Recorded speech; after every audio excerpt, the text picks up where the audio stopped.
Everyone, welcome back to our channel. তো আগের দিন দেখো আমরা ভার্বের যে ক্যাটাগরিজ ফাইনাইট এবং নন ফাইনাইট সেটা আলোচনা করেছিলাম। আজকে আমরা ফাইনাইট ভার্বকে স্পেশালি ফোকাসে রেখে আলোচনা চালাবো। তো দেখো ফাইনাইট ভার্ব প্রথম কথা কাকে বলে? যে ভার্ব কিনা টেন্স, নাম্বার এবং পার্সনের রেসপেক্টে চেঞ্জ হয় তাকেই বলা হয় ফাইনাইট ভার্ব। তার মানে কি every finite verb has a tense. Tense, what is tense? Tense কাল। কাল কাল কাকে বলবো? কোনো একটি ক্রিয়া বা কোনো একটা কাজ যে সময় সংঘটিত হচ্ছে সেটাকে আমরা ক্রিয়ার কাল বলবো।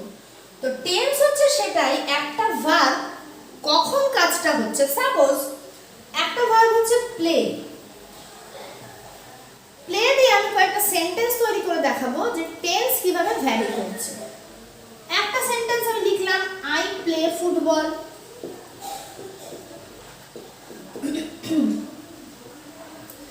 সেকেন্ড সেন্টেন্স আমি বলছি I am playing football. I am playing football. Third sentence আমি বলছি I shall play football.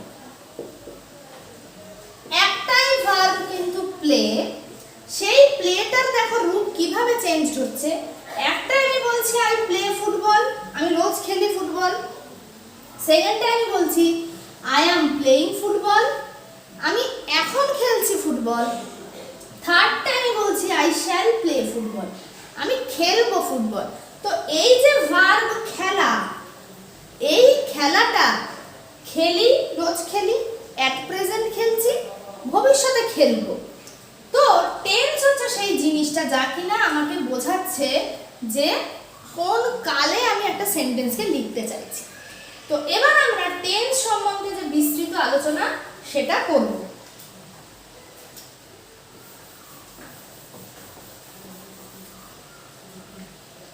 Tense, okay. Tense mainly ক প্রকার দেখো? টেন্স মেইনলি তিন প্রকার। কোনো কিছু একটা বর্তমানে হয় সেটা হচ্ছে প্রেজেন্ট টেন্স, কোনো কিছু অতীতে হতো দ্যাট ইজ পাস্ট টেন্স, কোনো কিছু ভবিষ্যতে হবে দ্যাট ইজ ফিউচার টেন্স। তার মানে মোদ্দা কথা হচ্ছে টেন্স আমাদের এই থ্রি টাইপস অফ টেন্সেস আর দেয়া, ওকে। কিন্তু ব্যাপার যেটা সেটা হচ্ছে এই টেন্সের মধ্যে প্রত্যেকটা টেন্সের চারটে করে রূপ আছে যা কিনা নির্ধারণ করবে যে প্রেজেন্টে হচ্ছে বা প্রেজেন্টে হয় নাকি অতীতে হতো, না অতীতে কোনো একটা সার্টেন টাইমে হচ্ছিল, সেইটা নির্ধারণ করবে। তো সেই মাফিক টেন্সের চারটে রূপ আছে প্রত্যেক প্রকার টেন্স থেকে। তাহলে আমি এরকম চারটে করে দাগ টানবো। ফার্স্ট হচ্ছে ইনডেফিনিট, ইনডেফিনিট और যাকে তুমি বলতে পারো সিম্পল। সেকেন্ড হচ্ছে কন্টিনিউয়াস। তো এগুলো কিন্তু দেখো টেন্সের যে ফর্মগুলো যে আকারে টেন্স থাকতে পারে। থার্ড হচ্ছে perfect and fourth one is perfect continuous. তাহলে প্রেজেন্টের এই চারটে গেল, ইনডেফিনিট, কন্টিনিউয়াস, পারফেক্ট এবং পারফেক্ট কন্টিনিউয়াস। ঠিক একই ভাবে পাস্টেরও এই চারটে হবে, indefinite, continuous, perfect, perfect continuous. ফিউচারেরও চারটে হবে, indefinite, continuous, perfect, perfect continuous. তার মানে টেন্স কিন্তু আমার তিনটে, সেই টেন্সের চারটে করে রূপ। তো সব মিলিয়ে যেটা দাঁড়াচ্ছে 12 রকমের টেন্স আমরা শিখব। 12 রকমের টেন্স কিন্তু আমরা শিখব। খুব সিম্পল হিসেব 1 2 3 1 2 3 4 3 4 are 12, এই হিসেবে 12 রকমের টেন্স আমরা শিখব। তো প্রথম আমরা সিম্পল প্রেজেন্ট, প্রেজেন্ট কন্টিনিউয়াস এইভাবে যাব না। প্রথম আমরা শিখব ইনডেফিনিট যে টাইপটা, ওকে। ইনডেফিনিট খুব সিম্পল ওয়েতে টেন্সটা কিভাবে আয়ত্ত করা যায় সেটা তোমরা এই ক্লাসে দেখবে। তো দেখো ইনডেফিনিট যেমন বলেছিলাম ইনডেফিনিটের তিনটে ভাগ হবে। প্রেজেন্ট, পাস্ট এবং ফিউচার। আচ্ছা, একটা ভার্ব আমরা বাংলায় ধরছি হয়, ঠিক আছে, হয়। প্রেজেন্টে সেটা হয় হয়, পাস্টে হলে সেটা হবে হতো, ফিউচারে সেটা হলে হবে হবে। হয়, হতো, হবে। তো কোনো কিছু রেগুলার প্রেজেন্ট এখন হয়, আমি রোজ স্কুলে যাই, আমি মাছ ধরতে যাই, আমি সকালে হাঁটতে যাই, তার মানে কি আমার হাঁটাটা এখন হয়, তার মানে এটা প্রেজেন্ট ইনডেফিনিট। কেমন? পাস্ট ইনডেফিনিট কি? আমি স্কুলে যেতাম, আমার স্কুলে যাওয়াটা আগে হতো, এখন আর হয় না। আমি বিকেলে ফুটবল খেলতাম, আগে আমি ফুটবল, আমার ফুটবল যে খেলাটা সেটা আগে হতো, এখন আর হয় না। আবার দেখো ফিউচার কি? হবে। আমি কলেজে যাব, তার মানে কলেজে যাওয়াটা হবে। আমি খেলতে যাব, খেলতে যাওয়াটা হবে। তো কোনো ভার্ব এরকম হবে বোঝালে ফিউচার ইনডেফিনিট। তো প্রেজেন্ট ইনডেফিনিট হচ্ছে হয়, পাস্ট ইনডেফিনিট হতো, ফিউচার ইনডেফিনিট হবে। এই ট্রিকটা মনে রাখলেই, এই হয় ভার্বটা দিয়ে যে তিনটে ফর্ম, এটা মাথায় রাখলেই হবে। তোমরা ভার্বটা খুঁজবে, ম্যাক্সিমামের ট্রান্সলেশন করতে গিয়ে খুব প্রবলেম হয়। তো ট্রান্সলেশনে গিয়ে তুমি ভার্বটা খুঁজলে যে ক্রিয়া কোনটা বাংলায়, তো ক্রিয়াটা তুমি বুঝবে যে কি হয় এখন। যেমন ছেলেরা মাঠে ফুটবল খেলে, তাহলে কি খেলাটা হয় এখন। আবার তেমনই ছেলেরা মাঠে ফুটবল খেলতো, তার মানে খেলাটা হতো, এখন আর হয় না। আবার ছেলেরা মাঠে ফুটবল খেলবে, খেলাটা হবে, এখনো কিন্তু হয়নি। তো তিনটে কিন্তু, একটা প্রেজেন্ট ইনডেফিনিট, একটা পাস্ট ইনডেফিনিট এবং একটা ফিউচার ইনডেফিনিট। এবার প্রত্যেক প্রকার ইনডেফিনিটের একটু বিস্তৃত আলোচনা করা হবে। প্রথম হচ্ছে দেখো প্রেজেন্ট ইনডেফিনিট।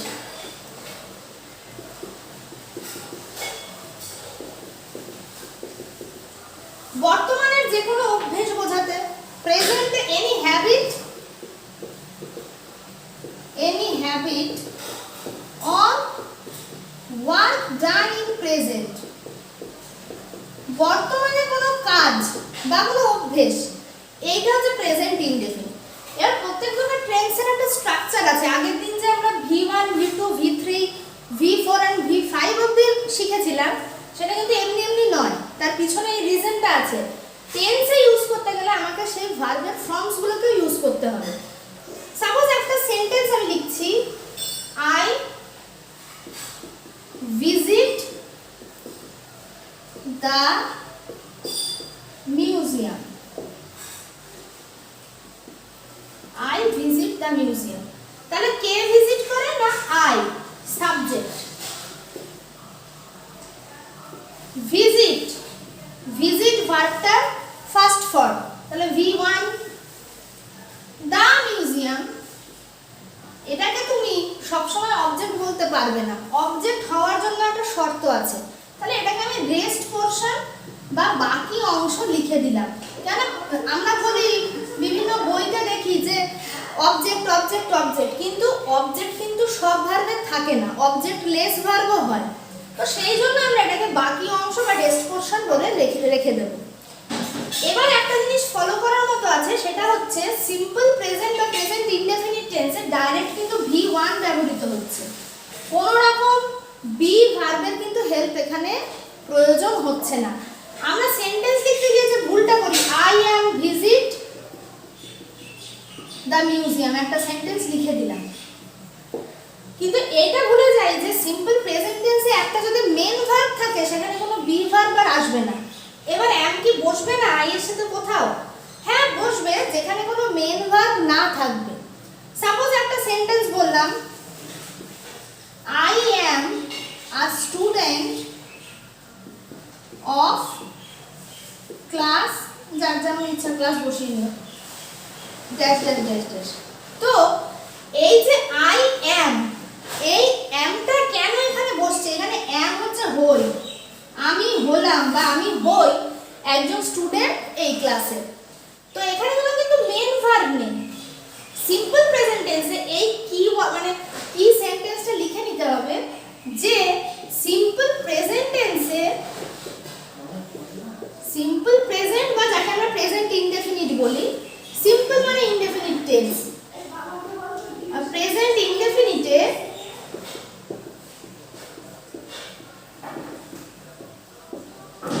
সিম্পল প্রেজেন্ট আর প্রেজেন্ট ইনডেফিনিটে মেইন ভার্ব থাকলে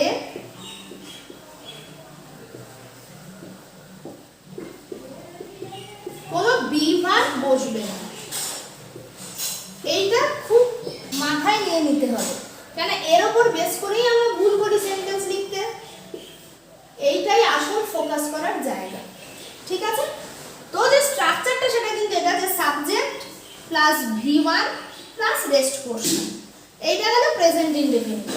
তো যে কোনো হ্যাবিট বর্তমানে রোজ হয় এরকম বোঝাতে প্রেজেন্ট ইনডেফিনিট টেন্স ব্যবহৃত হয়। প্রেজেন্ট ইনডেফিনিট টেন্সের একটা ব্যাপার আছে, সেটা হচ্ছে সাপোজ এখানে আই এর পরিবর্তে এই যে এক্সাম্পলটা আছে এখানে আমি হি বসালাম, হি ভিজিট দ্য মিউজিয়াম, সেন্টেন্সটা কিন্তু কারেক্ট নয়। তার কারণ কি, হি হচ্ছে আমরা প্রোনাউনে যখন পারসন পড়েছি থার্ড পারসন, এবং থার্ড পারসনের আন্ডারে কি সিঙ্গুলার নাম্বার। তো হি যখন বসাচ্ছি ভিজিট আর ইউজ করতে পারবো না, তখন কি ভিজিটস। তো সিম্পল প্রেজেন্ট টেন্সে মেইন ভার্বের সাথে এস বা ইএস যুক্ত হয়, এটা আরেকটা rule.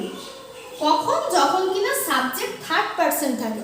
What is third person? Singular number. Third person থাকলে না singular number. What is third person? He, she বা যে কোনো নাম। তো আরেকটা এই পয়েন্টটা করে নিতে হবে, সিম্পল প্রেজেন্ট টেন্সে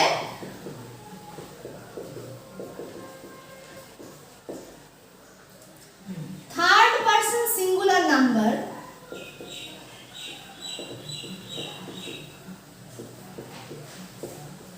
কি কি, হি বা she or any singular name. ধরো কলকাতা একটা শহরের নাম, একা কলকাতা।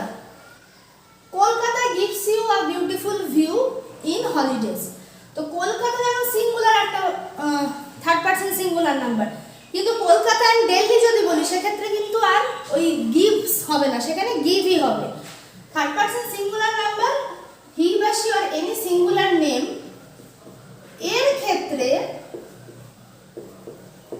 মেইন ভার্বের সাথে এস অর ইএস যুক্ত হয়। কার্যক্ষেত্রে এস, কার্যক্ষেত্রে ইএস। যেমন he goes to school, ES not S. Sita goes to temple, ES যুক্ত হবে। তো এই ছিল সিম্পল প্রেজেন্ট বা প্রেজেন্ট ইনডেফিনিটের যে আলোচনা সেটা। এবার এখানে আমরা করব পাস্ট ইনডেফিনিটের আলোচনা। Past indefinite,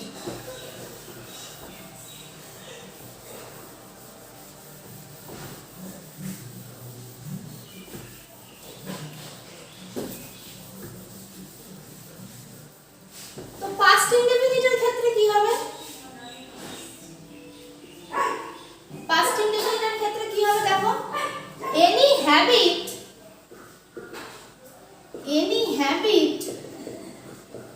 or work done regularly in past, অতীতে হতো বর্তমানে আর হয় না, দ্যাট ইজ কি পাস্ট ইনডেফিনিট। ওকে, এবার এক্সাম্পল, একই সেন্টেন্স দিতে পারলে ভালো হতো, আগের সেন্টেন্সটা যদি দেওয়া যেত তাহলে ভালো হতো। যাই হোক, মনে নেই সেন্টেন্সটা। হি ভিজিটেড দ্য টেম্পল, এটাই দিলাম। তো হি সাবজেক্ট, ভিজিটেড কি, ভিজিট ভার্বটার যে V2 ফর্ম মানে সিম্পল পাস্ট ফর্ম সেটা, are the temple obviously rest portion. তোমাকে এটা মাথায় রাখতে হবে যে অতীতে হতো বর্তমানে কিন্তু স্টপড হয়ে গেছে বা সিজড হয়ে গেছে, সেটাই কিন্তু পাস্ট ইনডেফিনিট অথবা সিম্পল পাস্ট। এখানেও সেই সেম রুল অ্যাপ্লিকেবল যে মেইন ভার্ব থাকলে নো বি ভার্ব। এইখানে যদি কেউ হি ওয়াজ ভিজিটেড টেম্পল করে দেয়, সমগ্র ব্যাপারটাই কাটা, কোনোটাই ঠিক না, একদম ভুল হয়ে যাবে। তো মেইন ভার্ব থাকলে নো বি ভার্ব, এটা একটা গেল নো বি ভার্ব। আর একটা হচ্ছে সাবজেক্টের পর ডাইরেক্ট ভি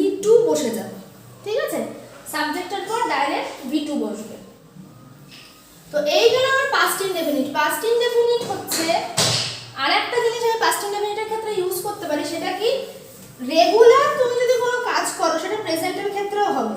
রেগুলার কোনো কাজ বোঝালে,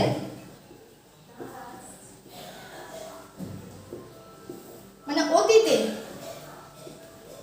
অতীতের রেগুলার কোনো কাজ বোঝালে আরেকটা আমি কাজ করতে পারি, সেটা হচ্ছে কি ইউজড টু, একটা জিনিস ইউজ করতে পারি। যেমন আমি বললাম সে রোজ মর্নিং ওয়াকে যেত, এটাকে আমি অপরপক্ষে লিখতে পারি, এটা লিখতে পারি যেমন হি ওয়েন্ট টু বা হি ওয়েন্ট ফর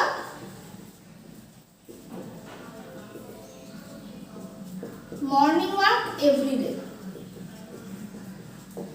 তার মানে সে মর্নিং ওয়াকে যেত। এবার এখানে আমি আরেকটা ফ্রেজ মানে আরেকটা জিনিস ইউজ করতে পারি, যেটা কিনা ইউজড টু। ওয়েন্ট এর পরিবর্তে used to go for morning walk everyday দেওয়া যায়।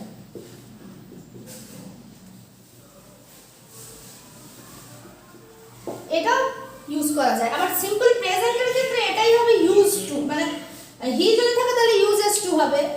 সিম্পল প্রেজেন্টের ক্ষেত্রে আমি একটা উদাহরণ দিয়ে দেখাচ্ছি, দেখো। সিম্পল প্রেজেন্ট ইউজেস টু, তো he goes to morning walk, goes for morning walk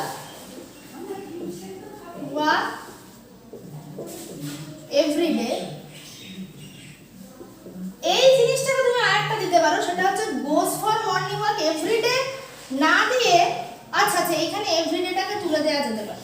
use to go for morning walk everyday না দিয়ে এভরিডেটাকে তুমি ইউজ নাও করতে পারো, কোনো ব্যাপার নেই। এখানে এটা করতে পারি goes for morning walk everyday, he uses to go for morning walk. ঠিক আছে, তো এই গেল সিম্পল পাস্ট টেন্স, এই পর্যন্ত ছিল। নেক্সট আমাদের যেটা আসবে ফিউচার ইনডেফিনিট। ফিউচার ইনডেফিনিট, এখানে আর ওই এনি হ্যাবিট ওয়ার্ক ওই বিষয়টা খাটবে না। ফিউচার ইনডেফিনিটের ক্ষেত্রে ওই জিনিসটাকে কাজে লাগানো যাবে না, ওই কনসেপ্টটাকে। ফিউচার ইনডেফিনিট হচ্ছে any verb that will take place in future। এমন কোন ভার্ব যেটা কিনা ফিউচারে হবে, সিম্পলি, সেটাকে ফিউচার ইনডেফিনিট বলবো। আর একটা বিষয়, ফিউচার ইনডেফিনিটের সাথে প্রেজেন্ট ইনডেফিনিট এবং পাস্ট ইনডেফিনিটের একটা ডিফারেন্স আছে মারাত্মক।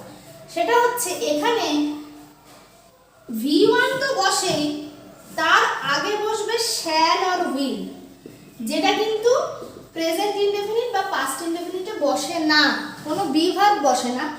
কিন্তু এখানে শ্যাল বা উইলের ইউজ হয়, যদিও শ্যাল বা উইল বি ভার্ব নয়, তবু শ্যাল বা উইল এক্ষেত্রে ইউজড হয়। সাপোজ এক্সাম্পল,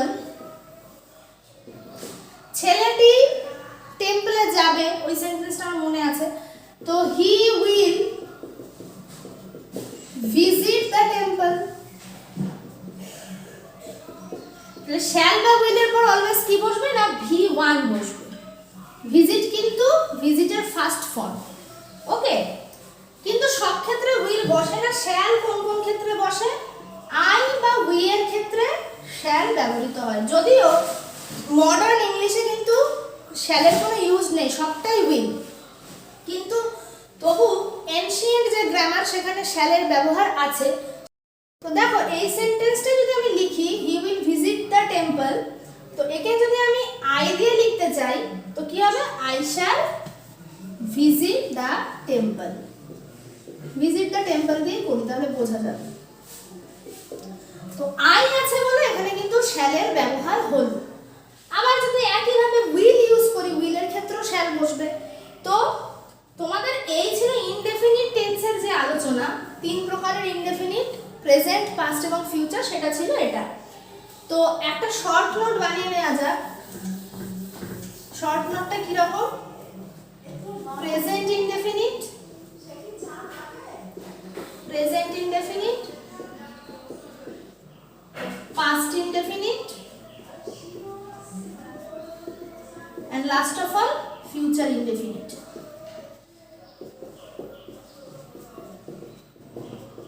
তোমরা ইনডেফিনিট ফর্মটাই বেশি ইউজ করবে, তার কারণ সিম্পলটা অনেকে আছে মান্য করেন না, সিম্পল যে টার্মটা। তো প্রেজেন্ট ইনডেফিনিট, পাস্ট ইনডেফিনিট এবং ফিউচার ইনডেফিনিট, একদম শর্ট ট্রিক যেটা মাথায় থাকবে সেটা, প্রেজেন্ট ইনডেফিনিট হয়, পাস্ট ইনডেফিনিট হতো, ফিউচার ইনডেফিনিট হবে। আচ্ছা, স্ট্রাকচার কি? Subject plus V1 plus rest portion. আচ্ছা, এখানে হচ্ছে subject plus V2 plus rest portion, এখানে হচ্ছে subject plus V3, sorry, subject plus shall বা will plus V1 plus rest portion.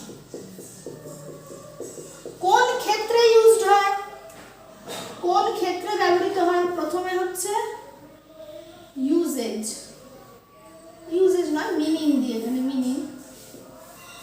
এটা হচ্ছে স্ট্রাকচার, এটা হচ্ছে এবার ইউজেজ, ঠিক আছে? ইউজেজ বা ব্যবহার বা ইউজেজ দিলেও হবে। Subject plus V1 plus rest portion হলো, তো কোন ক্ষেত্রে? না regular habit or activity in present, এটা তো সেম পাস্টে, কিন্তু just regular habit or activity in past. Last of all future, something that will simply occur in future, সেটা হচ্ছে future indefinite. Some act that will simply occur in future. Ram বনে ফুল পারে, present indefinite. Ram বনে ফুল পারতো, past indefinite. Ram বনে ফুল পারবে, future indefinite. তো এই ইনডেফিনিট টেন্সের আলোচনা এই পর্যন্তই আজকে। আগামী দিনে আমরা কন্টিনিউয়াসটা করব, কেমন? প্রত্যেকে ভালো থেকো আর নোটগুলো বানিয়ে নিও। আর অবশ্যই যদি নোট মানে চলতে চলতে ক্লাসটা বানাতে অসুবিধা হয় তাহলে স্ক্রিনশট তুলে নিও, কেমন? টাটা।